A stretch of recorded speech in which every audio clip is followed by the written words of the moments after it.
सांगली मिरज कुपवाड शहर महानगरपालिका प्रभाग क्रमांक 10 मध्ये आज महाविकास आघाडीचे जोरदार प्रचार रॅली काढत प्रचाराची सांगता करण्यात आली। या प्रचार रॅलीस नागरिकांचा उत्स्फूर्त प्रतिसाद लाभला। यावेळी सुद्धा मोठ्या मताधिक्याने निवडून देऊ असा विश्वास उमेदवार अनारकली कुरणे, वर्षा निंबाळकर, शेवंता वाघमारे, राजेंद्र मुळीक यांनी व्यक्त केला की ही बैठी घरं आपल्या नोंद करून देणं, रेग्युलराइज घरं करणं कायदेशीर मार्गाने आणि तुम्हाला तुमच्या मालकीची घरं देणं, याच्यासाठी आम्ही पूर्ण ताकद लावू।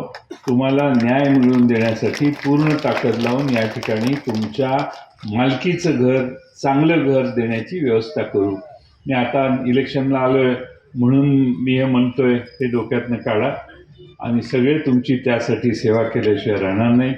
आणि एक नागरिकांची गरज आहे असं मला चिठ्ठी आली, एक स्मार्ट स्कूल, चांगली शाळा या ठिकाणी असावी, डिजिटल स्कूल इथं असावी, याची व्यवस्था आम्ही करण्याचा प्रयत्न करू।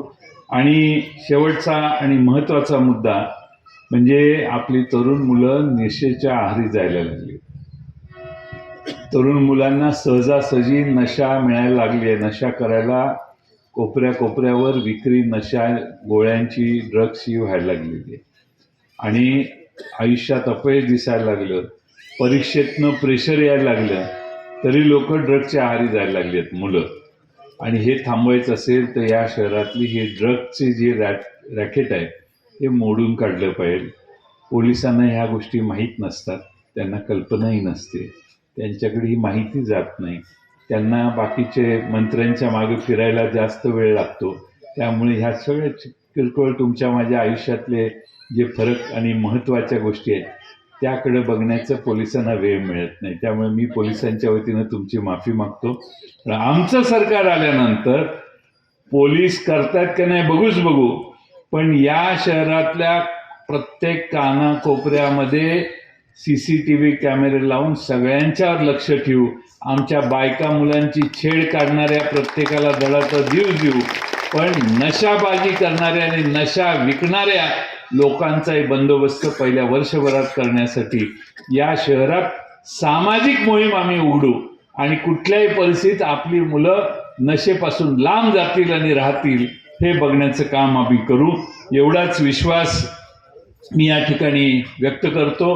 हा एकमेव वॉर्ड आहे जिथं बौद्ध समाज आहे, वडार समाज आहे, आमचे कुची कोरवी समाज आहे, मातंग समाज आहे, मुस्लिम समाज आहे, ख्रिश्चन समाज आहे, गुजराती मारवाडी समाज आहे, मराठी समाज आहे, ब्राह्मण समाज आहे, सगळ्याच प्रकारचे जाती धर्माची लोक या ठिकाणी आहेत। आणि मी तुम्हाला एवढं विश्वासानं सांगतो, आमच्या अनारकलीताई मुस्लिम समाजाचे आहेत, मुस्लिम समाजाची मतं कमी आहेत। मी त्यांना विचारलं तर ते म्हटले, माझ्या मतदारांच्यावर पूर्ण साहेब विश्वास आहे, मला तिकीट द्या, मी कुठल्याही परिस्थितीत इथं हाच मतदारसंघ माझा आहे आणि मी परंपरेने अनेक वर्ष मदनभाऊंच्या वेळेपासून या मतदारसंघात निवडून आलेले आहे। आणि म्हणून आपल्या सगळ्यांना, सर्व जाती धर्मांना घेऊन जाण्याची व्यवस्था करण्यासाठी आम्ही आमचे 4 उमेदवार अतिशय प्रभावीपणानं जनतेची सेवा हाच क्रायटेरिया आम्ही लावला आहे। हे तुम्हाला शेवंताताईंच्याकडे बघून कळेल आणि म्हणून चौघांना समान मतं देण्याची जबाबदारी तुमच्यावर सोडतो आणि पुढे जाण्यासाठी आपल्या सगळ्यांची रजा घेतो। धन्यवाद। या भाजपच्या लोकांनी उद्योग चालू केलेला आहे, षडयंत्र रचलं होतं। 400 पार 400 पार चा नारा त्यांनी घातला होता। त्याच पद्धतीचा नारा इथं सुद्धा 55 पार पालकमंत्री बोलू लागलेले। सत्तेला 40 लागतात, तुम्हाला 55 का पाहिजे? इथं पण संविधान बदलण्यासारखं काहीतरी तुम्हाला करायचं आहे का, शंका मनात येते। त्यामुळे तुमचा मताचा अधिकार अजूनही तुमच्याकडे आहे, हा पुढे आपल्याकडे राहावा।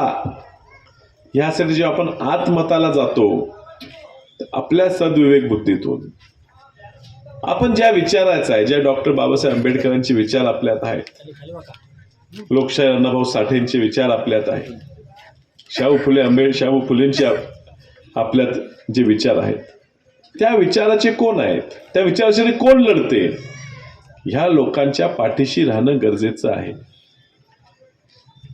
आपण भाजपला सत्ता दिली, या तुमच्या प्रभागात सुद्धा 2 लोक भाजपची निवडून आली. काय जीवन मनात तुमच्या काय फरक पडला ते तरी सांगा. असंच आपण राहतो, झालेल्या रस्त्यावर परत थोडा डांबर ओतला जातो, ह्याच्या पलीकडे काय विकास केला जातो. तुमच्या मुलांना शिकायचा अधिकार नाही. तुम्ही ग्रामीण भागात जावा, काय काय जिल्हा परिषदेच्या शासकीय शाळा एवढ्या चांगल्या झालेल्या आहेत की त्या शाळेत ऍडमिशन घेण्यासाठी रांगा लागतात. कोट्यावधी रुपये बांधकाम करून बांधलेल्या शाळेपेक्षा त्या जिल्हा परिषदेच्या शाळेत मुलाला आपल्या घालावं श्रीमंतांची मुलं प्रयत्न करतात. एखाद्याने मनावर घेतलं तसं करू शकतो. जागोजागी आरोग्य केंद्र दिल्ली सरकारने बांधले, मोहल्ला क्लिनिक बांधले. या भाजपला सत्ता दिली, ट्रिपल इंजिन हायच की, 3 इंजिन लावलेलीच की तुम्हाला. दिल्लीत तुम्ही पंतप्रधान 12 वर्ष तुमचे, मुख्यमंत्री 9 वर्ष तुमचे, आमदार 17 वर्ष तुमचे. मग काय ह्या परिसरात सुद्धा अशी शाळा निर्माण झाली नाही की ज्या शाळेत पहिला अभ्यास करायचा अधिकार ह्या वस्तीतल्या लोकांचा पाहिजे होता आणि मोठ्या बंगल्यातनं राहणारे पोरं म्हणायला पाहिजे होती की आम्हाला पण ह्याच शाळेत जायचं. एवढी शाळा का बांधता आली नाही? दिली होती सत्ता तुम्हाला, पैसे होते, तिन्ही होते. तुम्हाला इथं सत्ता फक्त पैसे कमवायला पाहिजे आणि लोकांचा वापर फक्त त्या मतासाठी करायचा. म्हणून त्यांचा पराभव करणं आज गरजेचं झालेलं आहे. म्हणून तुम्ही सगळ्यांनी एकत्र आलं पाहिजे. या भाजपच्या सरकाराच्या विरोधात आम्ही सगळ्यांनी प्रयत्न केला, पण विधानसभेत थोडं आपण कमी पडलो लोकांना समजून सांगण्यात की काँग्रेसचं हे धोरण होतं की महिलांना महिन्याला पैसे दिले गेले पाहिजे.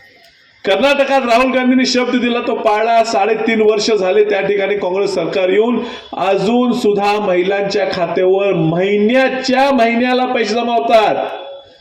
तारीख चुकत नाही. भगिनींना पैसे मिळतात मला मान्य, एक तर तारीख माहितीये का कधी येतील? तारीख फिक्स आहे. कुठले इलेक्शन आले त्याच्या आदल्या दिवशी. पुन्हा काय गॅरंटी नाही. आता पुढचं कधी कुणाला माहिती, पुढची निवडणूक जेव्हा येईल त्यावेळा तो पण थांबून ठेवतील. अहो काय विकतोय ह्या पैशाच्या बदल्यात? आपलं मत विकतोय.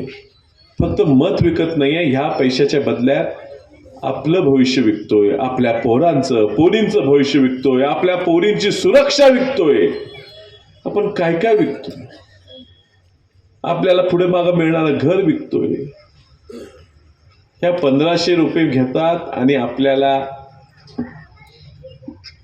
आपल्या आयुष्यापासून हे वंचित ठेवतात. काँग्रेस पक्षाने दिला शब्द, मॅनेजमेंट